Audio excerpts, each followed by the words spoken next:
Salam damai sejahtera saudara-saudari BSJD yang dikasihi dan mengasihi Tuhan kita Yesus Kristus. Saya Pendeta Indriani melayani di Resort GKI Mengkatip akan menyampaikan kebenaran firman Tuhan dari Yesaya 50 ayat 5. Sebelumnya mari kita berdoa. Tuhan yang penuh kasih, terima kasih karena Engkau telah membawa kami ke saat teduh ini. Bukalah telinga dan hati kami, agar kami sungguh-sungguh mendengar suara-Mu. Tolong kami untuk tidak hanya mendengar, tetapi juga taat seperti hamba-Mu yang setia dalam firman-Mu. Bimbing kami dalam renungan ini, supaya setiap kata menjadi benih yang hidup, yang mengubah dan mengarahkan hidup kami sesuai kehendak-Mu. Dalam nama Yesus kami berdoa. Amin. Yesaya 50 ayat 5 berbunyi demikian, Tuhan Allah telah membuka telingaku, dan aku tidak memberontak, tidak berpaling ke belakang. Saya memberi tema kecil, telinga yang terbuka, hati yang taat. Dalam dunia yang bising oleh berbagai suara dari media, opini publik, bahkan suara hati kita sendiri, sulit rasanya untuk benar-benar mendengar suara Tuhan. Di dalam ayat ini kita melihat gambaran indah dan kuat dari seorang hamba yang tidak hanya mendengar suara Tuhan, tapi juga taat sepenuhnya.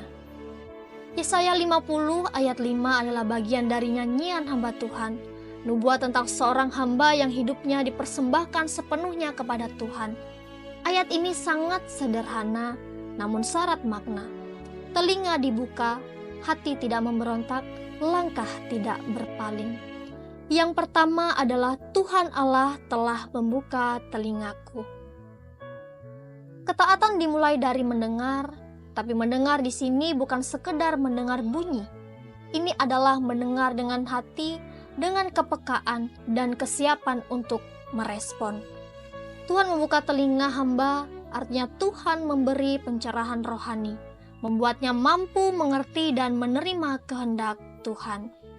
Telinga yang dibuka melambangkan kerendahan hati, karena orang yang sombong tidak mau mendengar. Apakah telinga kita hari ini masih terbuka untuk suara Tuhan? Atau kita lebih suka mendengar suara kenyamanan, ambisi pribadi, dan kehendak sendiri? Yang kedua adalah aku tidak memberontak. Inilah inti dari ketaatan. Hamba tidak melawan, tidak menolak, tidak mencari jalan lain. Kata memberontak menunjukkan bahwa sebenarnya ada pilihan untuk menolak. Tapi hamba dengan sadar memilih taat, meskipun tahu bahwa ketaatan ini akan membawa penderitaan. Terlalu sering kita taat hanya jika nyaman, tapi ketaatan sejati diuji justru saat tidak ada alasan logis untuk tetap taat, kecuali karena kita mengasihi Tuhan. Yang ketiga adalah tidak berpaling ke belakang.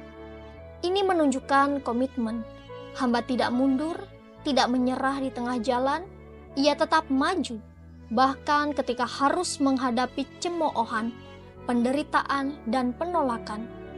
Ini mengingatkan kita pada Yesus yang juga digambarkan dalam bagian ini secara profetik. Ia taat sampai mati, bahkan mati di kayu salib. Berpaling ke belakang berarti kembali ke zona nyaman, tapi hamba Tuhan yang sejati tetap berjalan maju walau langkahnya berat. Saudara-saudari yang dikasihi dan mengasihi Tuhan, Tuhan memanggil setiap kita untuk menjadi hamba-Nya yang siap mendengar, taat, dan tidak mundur. Mungkin ada situasi dalam hidup kita sekarang yang menguji ketaatan, keputusan sulit, konflik batin, atau rasa takut akan masa depan. Ingatlah bahwa ketaatan bukan soal hasil, tapi tentang kesetiaan. Tuhan tidak pernah memanggil kita tanpa menyertai. Dia yang membuka telinga kita juga akan menguatkan langkah kita.